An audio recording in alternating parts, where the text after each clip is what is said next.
Hello everybody, today we're going to be talking about modern atomic history and how we got to the models we have today of the atom.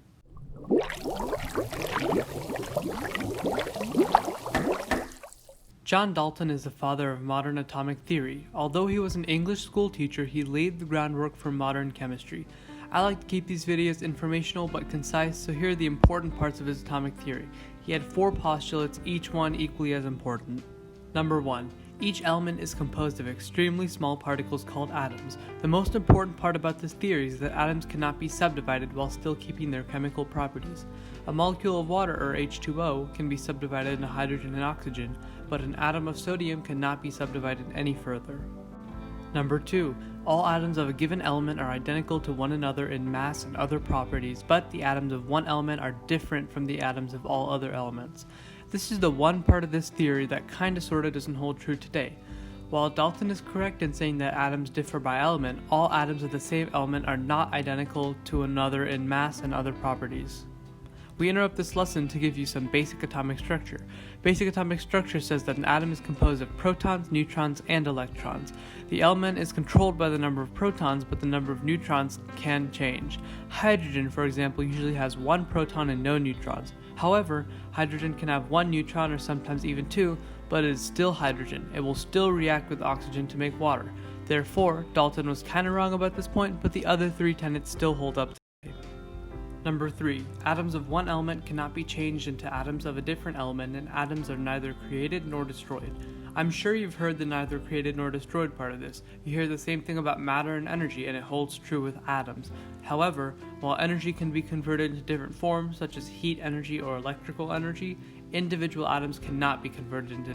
Number 4. Compounds are formed when atoms of more than one element combine.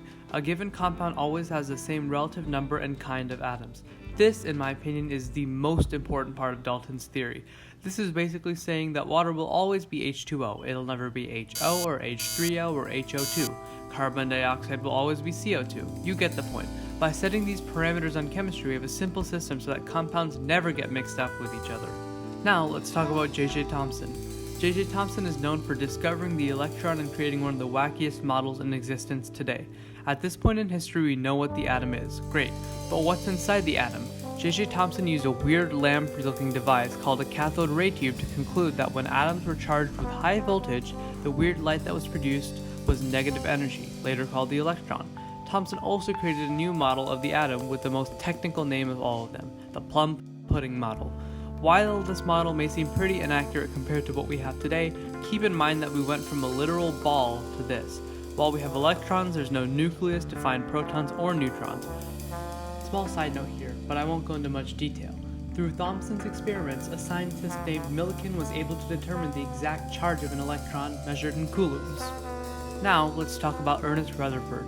Rutherford conducted one of the most important and probably most expensive experiments out there, the gold foil experiment. Remember in 4th grade when you played with magnets and you found out that opposites attract and samesies repel?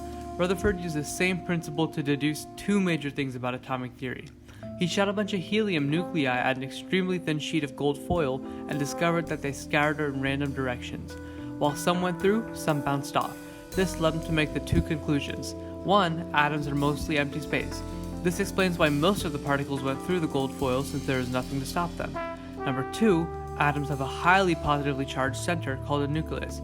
Because the helium nuclei were positively charged since they had no electrons, whenever they got close to a gold nuclei on the gold foil, they bounced right back off, explaining why some particles appeared scattered. We now go from the plum pudding to this.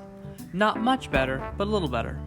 Now, however, we are getting into modern atomic structure. First of all, real quick, James Chadwick discovered the neutron from Curie's work. Not important how, you just kinda need to know that. Finally, Bohr. Bohr decided that electrons were in rings called orbitals, and they, as the name implies, orbited around the highly charged nuclei of atoms. We will discuss Bohr's theory and the atomic model later on in the tutorial videos because it does become quite important with its implications of electron movement. So, where are we now? We are in the early 1900s and this is what our atomic model looks like. Very close to what we see now. The only difference is rather than seeing the electrons in strict rings, we kinda see them in a cloud. In their sort of cloud, they can kind of be anywhere they want, but to move to a different cloud, it takes energy. That's all for this video, guys. I hope I helped you with this introduction to the atom and its history, and next week we will be discussing isotopes and average atomic mass. Take care, and I'll see you in the next video.